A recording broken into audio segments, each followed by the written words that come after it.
नमस्कार, आप देख रहे हैं सांस्कृतिक राजधानी न्यूज और मैं हूं आपके साथ पूजा। आइए बढ़ते हैं खबरों की ओर।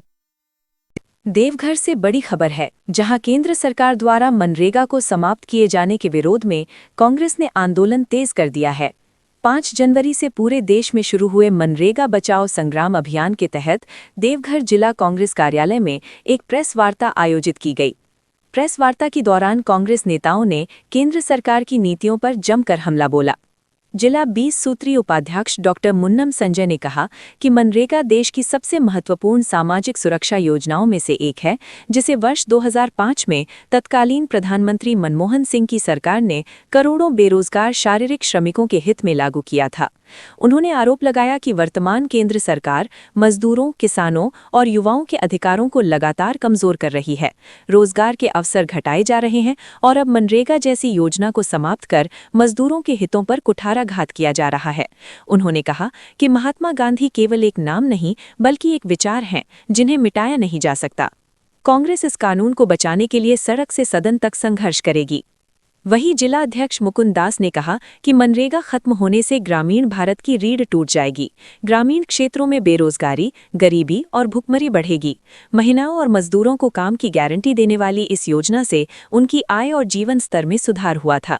इस योजना के तहत सड़कों, तालाबों, नहरों, जल संचयन और बाढ़ नियंत्रण जैसे कार्य हुए, जिससे गांवों का विकास संभव हुआ। कांग्रेस ने आंदोलन की रूपरेखा भी बताई। 11 जनवरी को राष्ट्रव्यापी उपवास कार्यक्रम होगा। देवघर में टावर चौक स्थित महात्मा गांधी की प्रतिमा स्थल पर 1 दिवसीय उपवास रखा जाएगा। इसके बाद गांव पंचायत स्तर पर जनसंपर्क, जिला स्तरीय धरना, विधानसभा घेराव और AICC रैलियों का आयोजन किया जाएगा।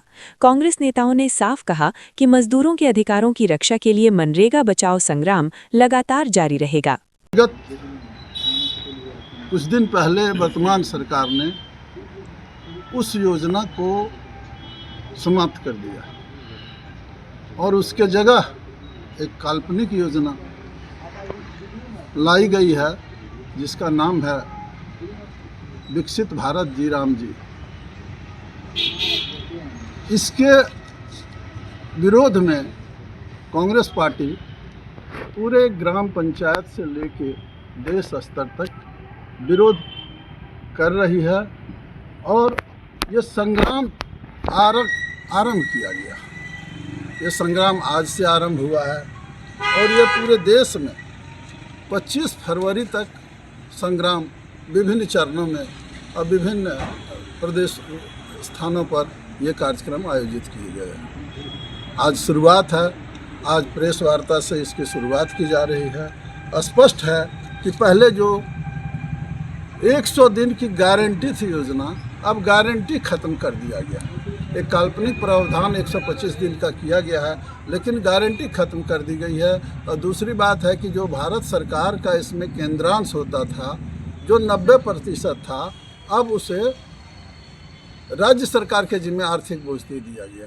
राज्य सरकार के जिम्मे 40% और भारत सरकार 60% इसमें अनुदान देगी। ये सुनने में अभी लग रहा है, लेकिन स्थिति यह है, आने वाले दिनों में यह भी होगी कि राज्य सरकार पहले से ही आर्थिक बोझ से दबे हुए है। देखिए, हमारा कार्यक्रम कांग्रेस पार्टी का पूरे देश व्यापी आंदोलन करने का ऐलान मुख्यालय से किया गया है। यह कानून ला करके ये संवैधानिक अधिकार दिया गया। मनरेगा के मजदूरों को कानूनी रूप से संवैधानिक अधिकार दिया गया था कि ये जो आप देखते थे कि पहले भी लोगों की मांगें होती थी कि मजदूरों को उनको संवैधानिक अधिकार दो, काम का अधिकार को शामिल करो कानून में, और ये कानून ला करके काम का अधिकार दिया मजदूरों को कांग्रेस पार्टी ने। और ये ऐतिहासिक था, पूरे विश्व में इसकी चर्चा हुई और कई देश के राष्ट्रीय अध्यक्षों ने मनरेगा कानून का प्रति लेकर के अपने देश में लागू करने पर पहल किया।